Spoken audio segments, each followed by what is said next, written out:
basically all about escaping. So it's kind of irritating. Like when you're just about to kill her, she manages to get away. Yeah, and again, a lot of power as well in the poke. Long range, unstoppable poke, which doesn't seem like it has a cooldown, right? So again, something that a lot of the teams don't actually want to face yet.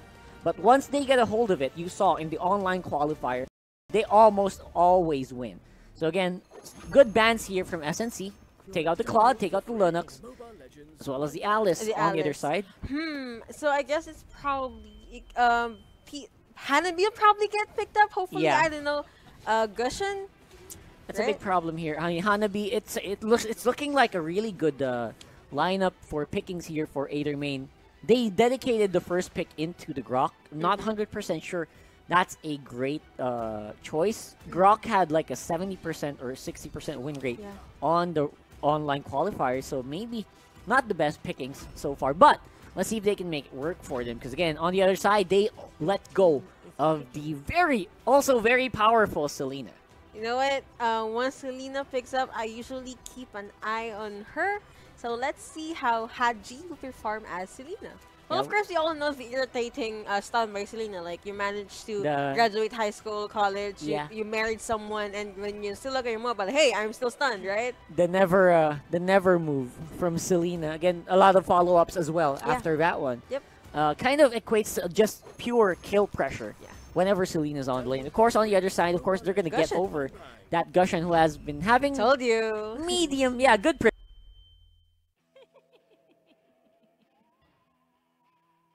prediction there, by the way. Medium success. Earlier, Might Rascals were having a field day with it in the beginning stages of the game.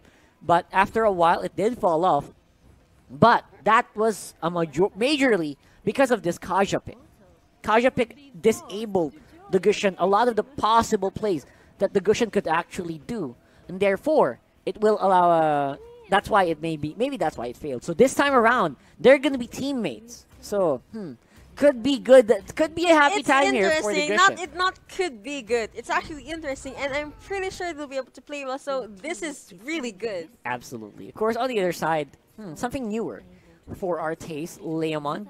I know you have a lot of bad experience facing off against this very powerful fighter in the laning phase. I'm getting war flashbacks right now, but it's nice to go against, and he is actually really powerful by himself. Exactly. And of course, something that you can leave behind and allow another member maybe to roam around on the map. Something that you kind of want to do, especially with a composition like this. You have a Selena roaming, you have the Leomord just holding lane. That's going to equate for good fights here for SXC. Of course, they also secure the Kagura, stable support in the mid lane. And on the other side, kind of another flashback from the first game. They're going to pair up a Martis with this Harley. Very impressive. Indeed. It does feel like a flashback from the previous game, right? The same pickings over again. And we did see that Finesse had a great time with the Martis and the Harley as well. Yes. And while someone new on the lineup here, we have a Diggy. Well, you used to play Diggy, right? Thoughts on this, please? Does this fit, though? That is the question. The damage, are they going to rely all of their damage on the Leomond and the Selena? Selena. It's okay to rely on Selena for the damage, but her damage is only useful during the early game. Yes. So when you're in mid or late game, if the game does manage to take that long, you guys may want to have other options. Yeah, you want to have someone. That's what I was thinking. Like, you could probably have added an assassin there, something like a Hellcrit, to maybe bolster the attack. But again, they're gonna rely on Diggy instead to provide some support and some shielding to just keep the Selena alive. That's very questionable at best, but let's see if it'll work out again. Guys, this is game 1 of SXC Imba versus Aether Main. Alrighty. But you know what? If they do manage to keep the game short or within the early game,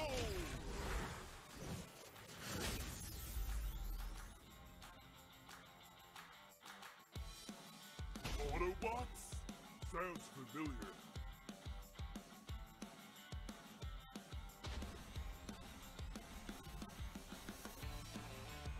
time range, they can actually get it.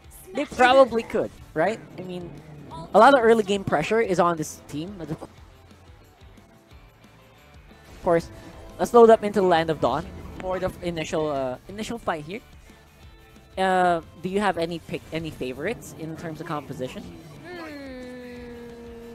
Wait, actually, I'm kind of torn because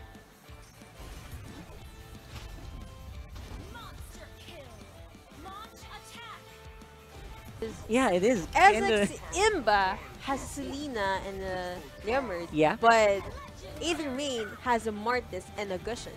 So again, great power. There's a lot of assassination potential on the side I of think Aether Main. it's a game of how you'll be able to escape being kited down, right? Yeah, exactly. Of course, it's gonna be a quick fight here on the bottom lane. We have Archie gonna control again, as we predicted, solo Leomord, and they're still gonna be fighting around the buff. It is gonna be secured here. 2 blue buffs here, gonna go over to Aether Main. And early on the team fights, they're already showing their prowess in terms of controlling the map. It's very impressive in itself. Of course, Aether Main, no new. They're not new to this. They're very used to making control of the map completely and starving out the opposing team from getting any gold. And usually, that's actually a big way of how they win. Again, Aether Main, they have the Grok for solid mid lane. Also has great potential pickups for just amazing plays. Again, Grok is a bit lower in the priority list here in the online qualifiers, but maybe that's going to be a different story here in the regular season. Of course, we'll still have to wait and see how EJ will play out this Grok, because Grok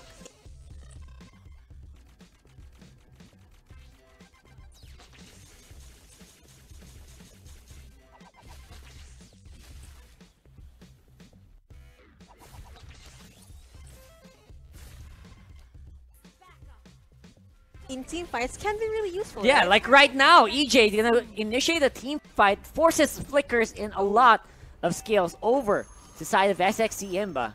And right now, he's also making a huge space there in the middle of these two teams. Again, maybe that's gonna be a preview of what happens later on this fight. It looks like SXC gonna try to normalize. And looks like it's gonna be EJ still putting up a lot of pressure.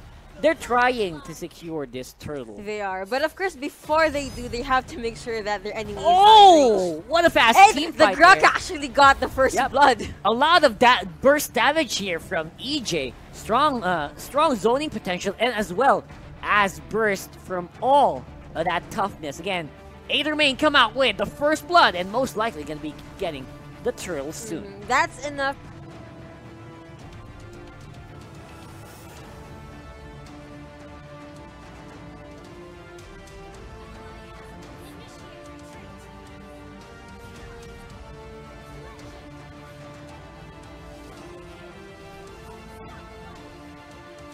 To make sure that Imba will be away from their area for a bit, and with that time frame, they managed to get a turtle. Exactly. Of course, thanks so much for watching, guys. Hope you guys are enjoying, and please share the stream if you can.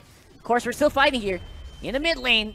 Aether Main still grouping up as 4. They pull back Honda. He goes down. That's another easy kill there for the Gushin.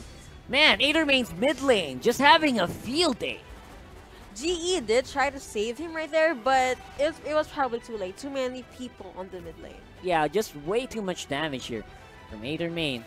Again, showing up very early on. No surprises. This is a team that has been known to put on the pressure early on.